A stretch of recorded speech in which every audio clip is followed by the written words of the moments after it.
what's up, guys? Welcome back to Carversations with Bemi. Don't let me choke. Make I no go choke. It choke. What's up, guys? Welcome back to Carversations with Bemi. Thank you guys Thank you guys so much for all the love that you guys have shown me in the first 2 episodes of Carversations. I really enjoy it. You guys are motivating me to keep doing these videos. If you're new to my channel, this is Carversations with Bemi, where I discuss things that affect the daily lives of the average Nigerian in Nigeria, in Lagos. Like, this affects each and every one of us in one way or the other. So I talk about it, and then you guys share your experiences, you leave a comment, you even give me tips on how to maneuver these things. So yes, I am grateful and thankful for this series that I started and the love that you guys have been showing me. Today's episode, guys, we're going to be talking about security. Yes, so I have talked about food, shelter, security. These are basic needs, basic amenities, basic needs of the average Nigerian that I feel like should be provided to us on a platter of gold and not having us talk about it. But here we are today talking about all these things. And I feel like, yes, I've talked about food, I've talked about some things on shelter, and I'm about to talk about some things on security, but I feel like they're so broad, and as time goes on, I will still be expanding on each other things that have to do with, these things that I talked about. But today we're talking about security. So if you're interested and you want to join this conversation with me, you guys, it's not going to be a long video. I've always said that. Just keep watching. So today, guys, we're talking about security, and we're talking from the aspect of law enforcement, the police, the LASMA, road safety, FRSC, all that good stuff in Lagos, Nigeria. That's what we're talking about today, and how they kind of don't make life easy for us, which, the way I see it is we employed them, because it's our taxpayers' money that they are using to pay them, but then they don't see us as their employers. They see us as, means of getting money, paying them, extorting from us. They don't see us as what we're supposed to be seen as. So today, let me first share what happened sometime last week. So sometime last week, I went out with my daughter, with Tishe and Bosse. We were in the car. Tishe was in her seat. Bosse was sitting next to her, and we were driving. And then all of a sudden, there were a bunch of guys and ladies, in this police uniform. I guess they're called police mobile court or something. And then they stopped me.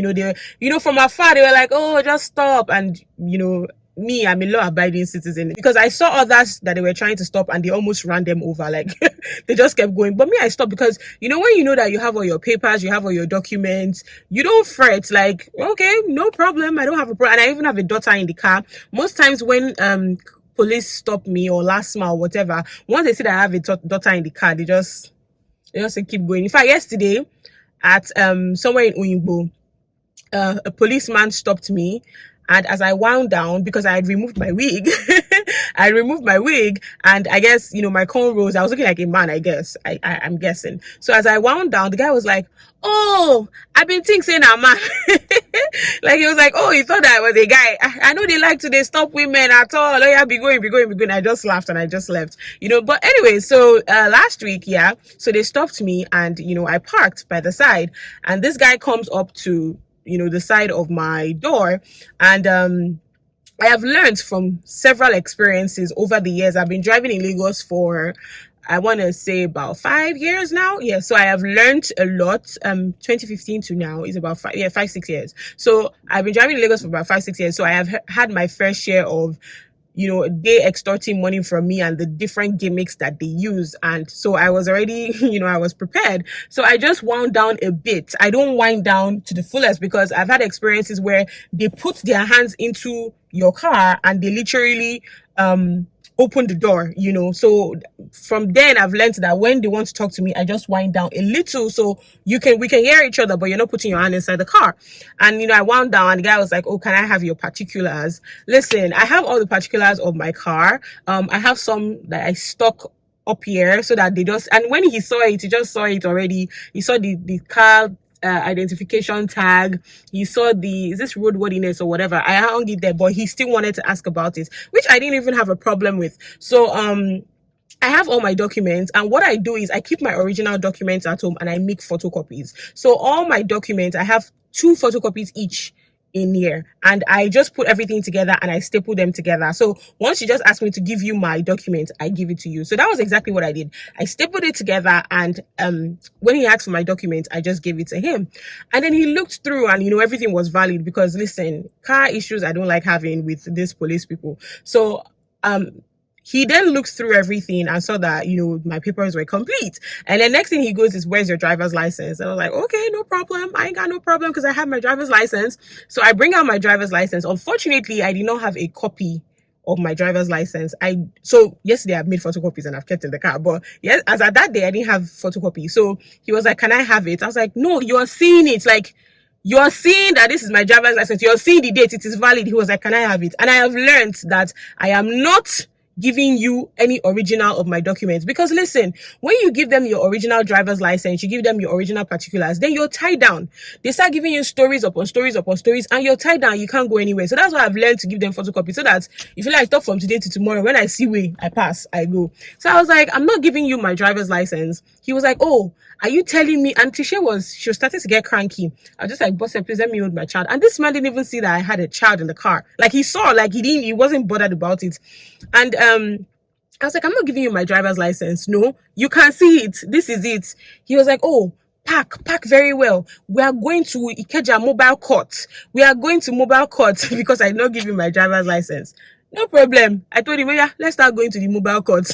I don't have a problem with it. He said, you are showing me, you're supposed to give me. I said, sir, I'm not giving you, whether you like it or not. Then all of a sudden, he looks at the car, he looks at Tisha that is being cranky, and then he's like, where is your tint permit? I'm like, excuse me?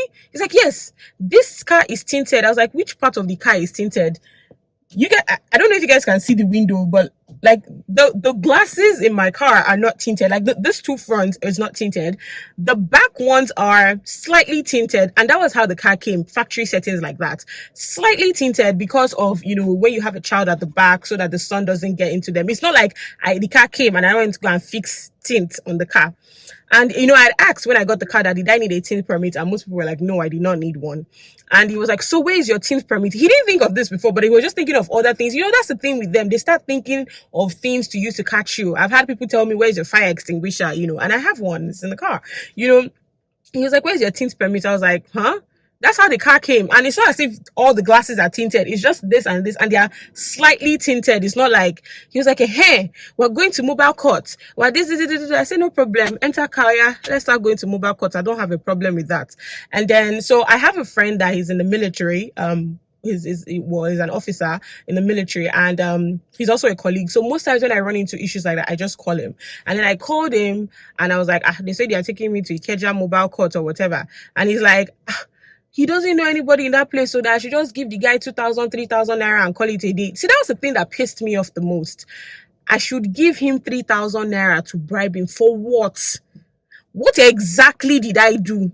Like, I was ready to go to mobile court that day, you guys, because I'm like, what exactly did I do? But then my friend was like, oh, hey, if you go to that mobile court, they will even find offenses that you did not do. I'm like, are you kidding me? I said, and they will not release the car. Hey, God. I'm like, because I did not give you 2,000, 3,000, we'll now go to mobile court. I said, okay, no problem. But then I think the guy saw that I was a very difficult person. And also, I had seen that they're mobile police officers, so they didn't have a gun or anything. They only had that baton thing. So I feel like if it was somebody that had a gun, I wouldn't have been arguing like that, because I don't want anybody to get mad and accidentally do nothing, But then I was like, I stood my ground. I was like, oh, no problem. Get into the car. I told him, get into the car. Let's go to mobile court. And he's like, he's coming. And then he took my photocopies and he left. And then the next thing, after talking to my friend, I look through the mirror and I see that this guy is trying to stop other cars he's trying to stop another car. I'm like, so he has like fashied me like, this one, you have Wala. Next thing, I just started my car and I left. And he didn't even stop me. No, none of them tried to stop me. So I guess he knew that, this girl, she knew what she was doing. She's on her rights and everything. And, I just started thinking about all the other times that the LASMA or mobile police court or whatever have ever accosted me, there were times that as soon as they step in front of me like this, they tell me, oh, this place is one way. Where is the one-way sign?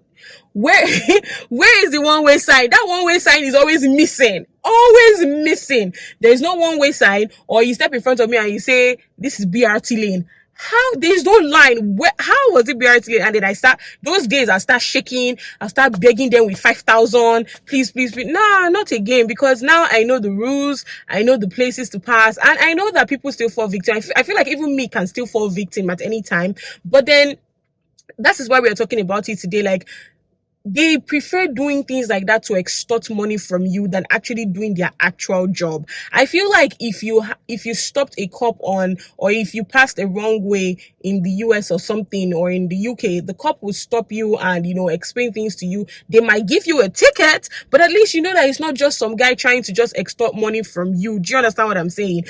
People have had issues of break-ins into their houses. Like, thieves have come to our house a couple of times, not where we live, but when I was living with my parents in our old houses. And whenever we go to the station, the police people expect you to pay them first before they do their investigation, of which they never really do any investigation. They just chop your money and that's the end. Or there was a day I was driving home with Toye before we got married, and there was a thief that, broke our glass and took our phones and everything. And I had to go and get a police report the next day. And I had to pay.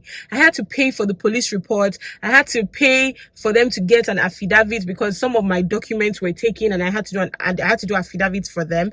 And it was just so annoying that, first off, you don't protect us the way you're supposed to protect us. You're law enforcement. You don't enforce any laws. You prefer to use it to extort money from unknowing citizens. You don't protect us. You don't give us adequate security. That's why people can break into people's houses. People can break into people's cars. I have heard of about a month ago, people were driving on Eco Bridge, Third Milan Bridge, and in broad daylight, you guys, it wasn't even in the night, broad daylight, breaking into people's cars, taking their phones at gunpoint. And the police, the security, they're nowhere to be found. And where you would find them is where they will be expecting you to give them 2,000, 3,000, 5,000 naira for them to, do their jobs, which they never really do. And, on the other hand, because I've had this conversation with people and they say, they don't pay them so well. They're not well paid. They're also trying to make ends meet. I'm like, well, but not at the detriment of the regular citizens like us who are also trying to make ends meet. Do you understand? Like, can you extort money from the people high up there that are chopping all the money? Can you do those things to them? Why do it to we that we are also struggling? Like you guys, we're also struggling like you guys, so you guys, it's a lot, but I cannot talk about everything today.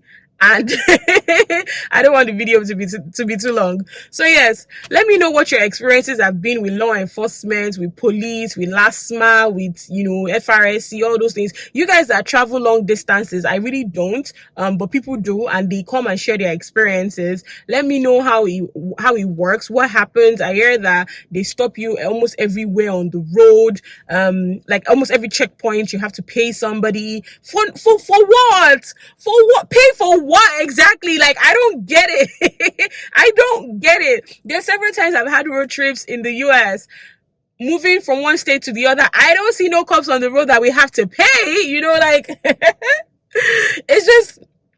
it's just very funny. The whole thing is just very funny. And, it was one of the things I said I had to talk about on Carversations. So let me know what you guys think. What have your experiences been? If you're also like maybe a daughter or a son of a police officer, or you have a family member that is a police officer, I would also like to hear your point of view on, this whole matter. We will expand on it and talk about it in subsequent episodes, but you guys will just have to make do with this for now.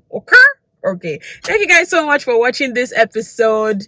Share this video with everyone that you know. Leave a comment. Also, like I said in the previous episode, if you have topics that you guys want me to talk about, just leave it in the comment section down below. And yeah, so thank you guys so much, and I will definitely see you guys in my next video. Bye guys. I can't let you go, baby.